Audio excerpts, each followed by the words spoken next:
శ్రీకాకుళం జిల్లా టెక్కలి నియోజకవర్గంలో రాజకీయ వాతావరణం మరింత వేడెక్కింది. నిన్న ఉత్తరాంధ్ర వైసీపీ నాయకులు చేసిన ఆరోపణలకు టెక్కలి నియోజకవర్గానికి చెందిన తెలుగుదేశం పార్టీ నాయకులు ఘాటుగా స్పందించారు. వైసీపీ నేతలు చేసిన ఆరోపణలు పూర్తిగా అసత్యమని, ప్రజలను తప్పుదోవ పట్టించే ప్రయత్నమని టీడీపీ నాయకులు చెప్పారు. ప్రజలను తప్పుదోవ పట్టించే విధంగా ఒక సభను ఏర్పాటు చేయటం జరిగింది. ఆ సభలో చెప్పినటువంటి విషయాలన్నీ అసత్యాలు. అవి ప్రజలందరికీ వాస్తవాలు తెలుసు. ఆ సభని టెక్కలి తెలుగుదేశం పార్టీ కార్యాలయం నుంచి మేము వాళ్ళు చెప్పే వాక్యాలని తీవ్రంగా ఖండిస్తున్నాం.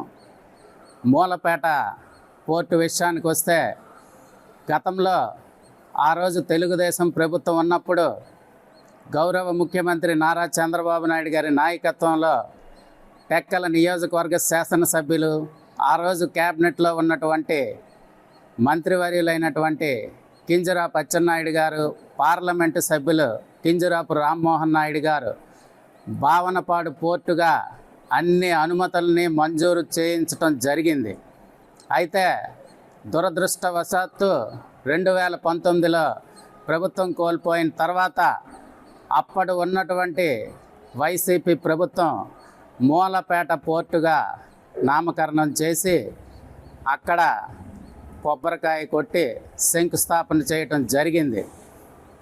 తర్వాత 2024లో మళ్ళా కూటమి ప్రభుత్వం ఏర్పడిన తర్వాత అభివృద్ధి కార్యక్రమాలకి ఏ రోజు కూడా కింజరాపు కుటుంబం కానీ, తెలుగుదేశం పార్టీ కానీ, మా నాయకులు కింజరాపు అచ్చెన్నాయుడు గారు కానీ, రామ్మోహన్ నాయుడు గారు కానీ వ్యతిరేకం కాకుండా ఆ పోర్టు జిల్లాకే తలమానికమని, అది ఇంకా మంచిగా విస్తరించాలనే ఏకైక ఉద్దేశంతో ఆ రోజు వైసీపీ ప్రభుత్వం 20% పనులకే పరిమితం చేసినటువంటి పోర్టుని ఈ 18-19 నెలల కాలంలో అచ్చెన్నాయుడు గారు, రామ్మోహన్ నాయుడు గారు ప్రత్యేక శ్రద్ధ పెట్టమైనటువంటి పరిస్థితి.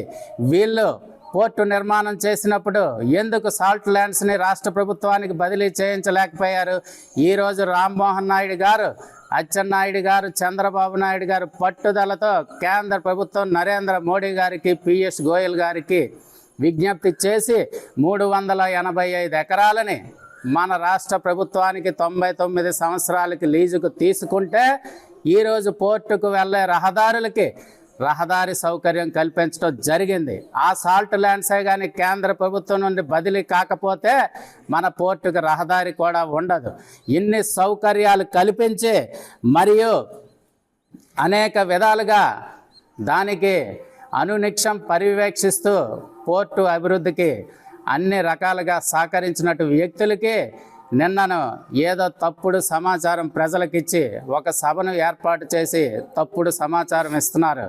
మేము టెక్కలి తెలుగుదేశం పార్టీ నుంచి వైసీపీ నాయకులకి బహిరంగంగా సవాల్ విసురుతున్నాం. టెక్కలి అంబేద్కర్ జంక్షన్లో మీ టైంలో వైసీపీ కొబ్బరికాయ కొట్టిన తర్వాత ఎంత శాతం పోర్టు పనులు అయ్యావో మరలా కూటమి ప్రభుత్వం వచ్చి అచ్చెన్నాయుడు గారు మంత్రిగా బాధ్యతలు చేపట్టిన తర్వాత ఎంత పనులు అయ్యాయో అంబేద్కర్ సెంటర్లో డిజిటల్ స్క్రీన్ ఏర్పాటు చేసి మరి పనులను కూడా మీకు చూపిస్తాం. దమ్ము ధైర్యం ఉంటే వైసీపీ నాయకులు వచ్చి అక్కడ మీ స్క్రీన్స్ చూసుకోండి, లేదా మీ టైంలో అయినట్టు పనులుంటే మీరు స్క్రీన్లో చూపించండి. ఏ చర్చకైనా మేము సిద్ధంగా ఈరోజు ఉన్నాం.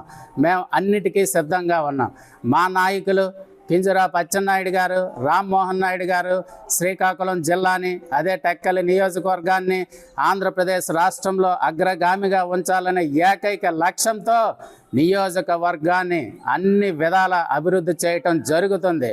మంచినీటికి ఎన్నో ఇబ్బందులు పడుతున్నటువంటి నియోజకవర్గ ప్రజలకు పట్టి చంద్రబాబు నాయుడు గారికి, గౌరవ ఉప ముఖ్యమంత్రి పవన్ కళ్యాణ్ గారికి పదే రిక్వెస్ట్ చేసి టెక్కలి నియోజకవర్గానికి 614 కోట్లతో బహుత్తరమైనటువంటి మంచినీటి పథకాన్ని తీసుకువచ్చినటువంటి నాయకులు మా నాయకులు.